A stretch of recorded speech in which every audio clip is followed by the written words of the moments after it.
primarily with how I take in simple carbohydrates. Now, is there a time when I enjoy myself and I eat something really sugary? Of course, I'm a human being. There's times that we want to celebrate.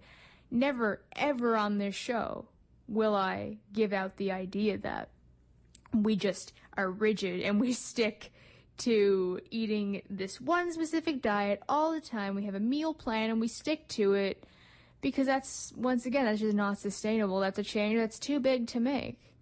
Now, would I go out and have a cheat day, like a month into a big lifestyle change? No, I would not. Because once again, your feet aren't really on the ground enough yet. And for me, I wasn't able to really deviate for a long time. I had to stay low sugar for a long time. And I had to stay off of, a lot of foods. Several types of animal products I kept myself off of for, the first several months before I, tried a little bit of these things again. Some things like red meat and some animal products, not that I went vegetarian at this point yet, but, there were some things I couldn't eat without getting sick. And, I've heard people say, well, that's just because you're not used to it anymore. If you were to ask me if you need to be used to something to be able to consume it, probably best that we don't consume it anyways. I found that the carbohydrate stuff was incredibly essential to me controlling some of my symptoms. And I notice this to this day, that when I go out, I remember the last time, a while back, that I had ice cream, and I remember driving home afterwards. And I remember just feeling my heart just pounding in my chest, and, that, I don't know if you've ever gotten that feeling in your head and your face when you've eaten a lot of sugar, that, almost cold sensation. Not from the ice cream, it was a good while after. But you feel like something is wrong, which kind of in its own way triggers a bit of anxiety. At least it does in me. So imagine doing this day in and day out, like we often do when we're eating muffins and bagels every 2 hours. That's exactly what we're doing. It might not be as obvious as eating ice cream. It might not hit us quite so hard, but at the end of the day, it's the same thing. We're just, spoon feeding it to ourselves more slowly over the course of a whole day. So how is that going to relate with mental health? Because for me, it didn't do me any good. I know that. So then moving on to other aspects, I've definitely noticed an improvement in my mental clarity through eating more fat. And I've said before, I'm not keto, but I think there's a lot of wisdom that can be taken from it. I think that, keto is the biggest extreme to the low-carb diet, and, I do give big props to the people who can do it, and I have been keto for a few periods in my life. I do find intermittent fasting is sufficient for me to control my weight, and I'm happy with that, but I do think that carbs are something that needs to be mindful of, and once again, I don't think anybody should ever be super strict to the point that you're not eating, beans and lentils and things like that. I think those are very good foods. I find that they fuel a lot of great activity. Like today, I wasn't able to eat much at all this morning, and I knew I wasn't going to go to the gym on an empty stomach, and I knew I wasn't going to go to the gym on, a salad or something like that. Not that you can't have, really great salads that fuel you, but I had a bit of quinoa and black beans, in the fridge left over from the other day. And I knew that was going to be perfect for my workout. And just the tiniest bit of fruit to give you that, just enough simple sugar to give you that little energy boost while that complex carb is being broken down. This is just stuff that I've just learned about my own body. I know how certain foods make me feel. And I didn't know that before making all these modifications. I just thought that food was food. I didn't really connect, okay, my stomach health, my gut health, my brain. That's my blurb on diet, but what about the activity? Well, as I've described before, when I came to the end of the job contract that was occurring when I was having this kind of incidence of that agitation at work, the first thing I did at the end of that was I went to the YMCA and I joined up. I got a membership. it was probably the best decision that I ever made because, oh boy, was that a funky few months in my life. I had quite a lot going on in early 2017. I did go to Nova Scotia and visit my biological mother for a little while, who, you know, despite having just seen me a couple weeks ago, was very adamant that I looked very well. It was all the green smoothies, I said. Didn't know the half of it at the time, really. But when I came home, I was so big into going to the gym as often as I could. And I was unemployed at the time, and I had a lot of time to kill. And I didn't want to spend it at home watching TV. Been there, done that, playing video games, spent my life doing it. If I'm doing unproductive things, when I'm done with the unproductive thing, I'm not going to want to move and do the stuff I actually have to do. I'm going to procrastinate. But if I spend that time running or at the gym or making food, when that is done, I'm a lot more likely to actually start doing things that I need to do. Once again, that's just how it works for me. It might work different for you. But when I started going to the gym, I did notice a big change in me. And at first, it was just weight machines, and I was so afraid of doing cardio, believe me, I hated it. But I would get on these machines and test the waters and see just how much weight I can handle, and it wasn't much. But it was a little bit. It wasn't the bare minimum. So I was like, oh, I have some natural strength. Not quite, but, you know, it could have been worse. I wasn't completely atrophied, which is good, because a lot of people can be. If you are completely sedentary, like I was, and sitting at a desk all the time, like I was, yeah, you can lose a lot of muscle. And I'm not just talking about big muscle gains and all that. I mean the bare bit of muscle that you need.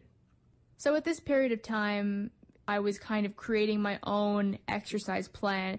How I did it, like, I can't say I recommend all of it, you know, because for me, I didn't really turn to the internet. I didn't get a personal trainer until recently. Everything was self-designed. I did listen to my body, and I knew what I was comfortable with and what I was not comfortable with. I never did push myself into doing anything that I was not comfortable with, and I'm very grateful for that, because I know a lot of people hurt themselves that way. But I found that strength training and weight machines and eventually free weights, I found it very therapeutic because I felt useful. You don't feel like this is something that's not applicable to your everyday life. Now, when I go and get groceries, I have no problem carrying them to my car or to my house. When I was, you know, in the States doing shopping on foot, you know, and walking back with all these bags full of stuff, like, it's okay. I'm not dying carrying all these things, and it's because I go to the gym. It's because I've done this endurance training, you know, and now I'm focusing more on strength and getting the weights up. But once again, every time that you go to the gym, it's a challenge. I was listening to a podcast recently while I was running a treadmill, actually, late at night at my house. It's called Starting Strength, if you want to check that out.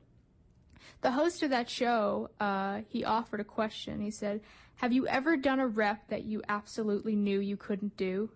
I kind of chuckled at that because, oh my God, especially lately, absolutely I have. And I really want to reword that question to my folks out there who suffer from mental illness. Have you ever done a task that you knew you just couldn't do? Have you ever woken up one day and said, I cannot get out of bed?